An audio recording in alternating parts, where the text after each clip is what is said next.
Sped to Rosedale Boulevard this morning, where a shooting left a man critically injured. News 4's Michelle McClintock joins us live from the town's police headquarters with the latest. Michelle. Well, there are plenty of questions this afternoon, 6 hours after a man was found shot lying in the middle of a street in Amherst. That man is now in critical condition this afternoon. This typically quiet Amherst street was packed with police cars on this Monday morning after a 911 call came in stating a man was found shot in the middle of the street.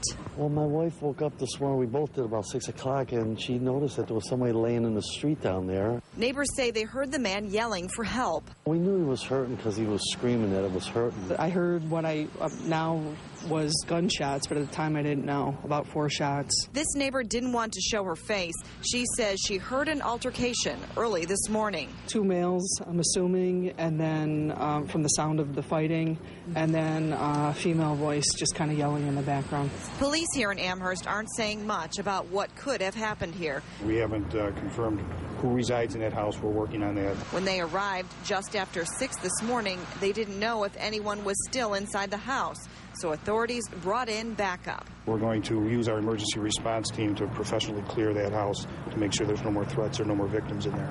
Police aren't saying who the victim is, only that he is a white male, possibly in his 30s.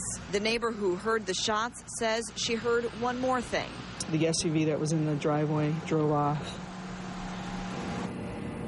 Now, neighbors tell us that a woman and her 2 young children live at that address, but authorities say that they have not made contact with the homeowner just yet. They're asking anyone with any information to call the Detective Bureau. That number is on your screen at 689-1333. We, of course, will be following this story throughout the day, and we'll bring you much more tonight on News 4 at 5 and 6. Live in Amherst, Michelle McClintock, News 4 at noon.